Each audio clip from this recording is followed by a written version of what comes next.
go, look at that, we are.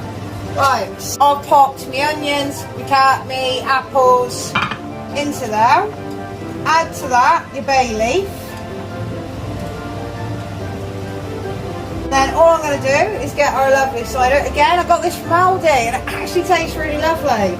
I'm more of a Perry drinker personally. I like it above 7.9. But this was really a lovely drop to drink. So I'm going to use this, and I actually really enjoyed it. All over my ham, and that is all I'm going to put on it.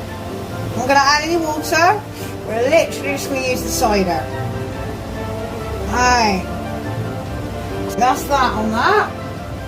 On a bit of tin foil, and then we're going to just literally wrap the tin foil around your dish, around the ham.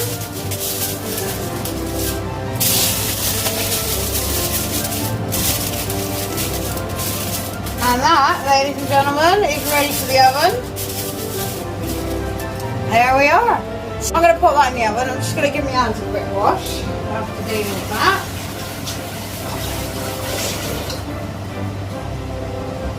Right, as I said, this is going in the oven for another 30 minutes. And I'll be back with part 3 on finishing your lovely ham. In the oven this goes.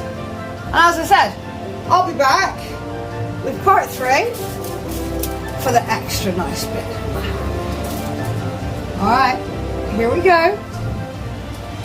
Right, last bit of your joint of ham.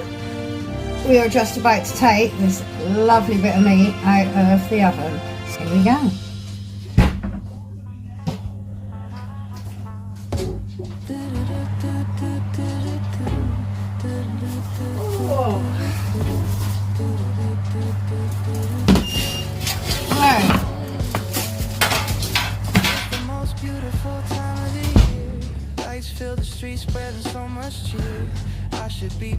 There we are, all done.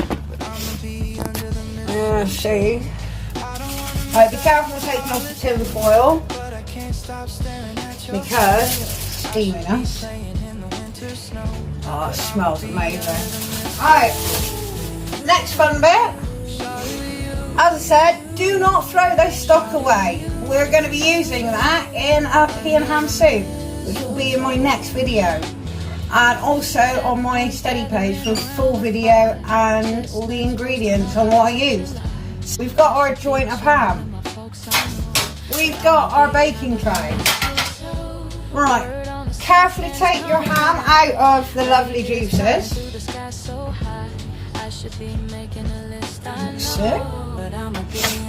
Right, and this is a really good trick if you've got no syrup or golden syrup or anything like that to put it on.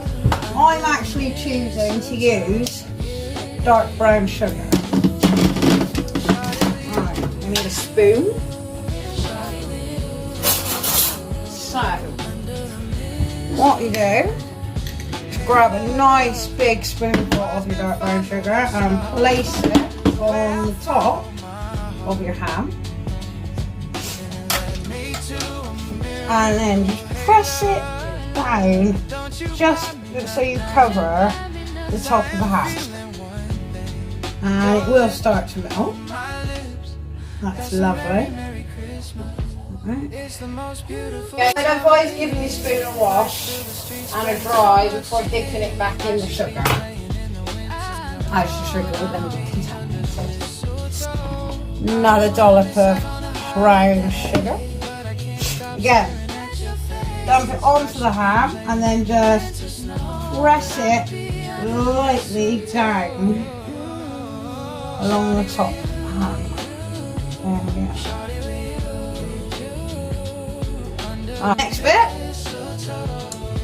get about a tablespoon of your lovely stock and we're going to gently drizzle the water over until we start getting like a syrupy sort of thing coming from the sugar. Not too much because obviously you want to leave none of the sugar on the top. what you want to do is get it drizzling down your ham, nice and slowly. I'm also going to be a bit naughty. I've actually got some syrup left over and I want to finish the pot, and let's pull that back over like that. Nice. Alright, as I said, I've got some syrup left over. I'm going to be really naughty and I'm going to put that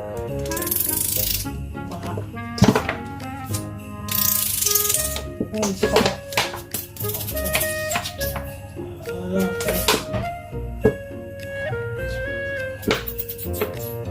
I know, fingers, but they are clean and they are not. Right, there we are. Right, don't forget to turn your oven up after you've taken it out. Mine's now at temperature. What we're going to do is in the oven this goes for 10 minutes. And then, loveliness. Right, there we go. So that's your ham. This is going back in the oven for 10 minutes. And you will see the lovely results. I'll see you guys in a bit. Well, I'll see you in 10. Back, and we are about to take the ham out of the oven because it is done. So, there we go. Find my tea towel.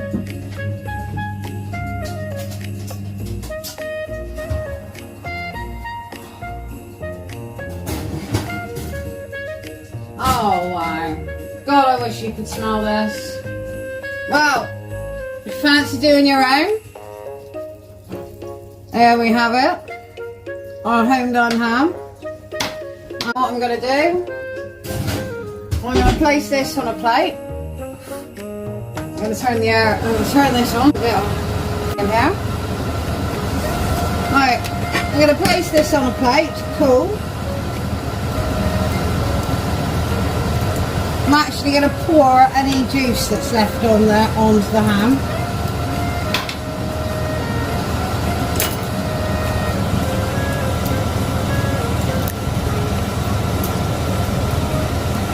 There we go.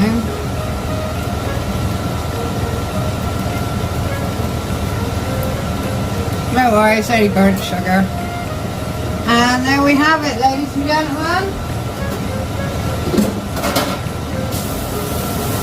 Our lovely home cooked ham.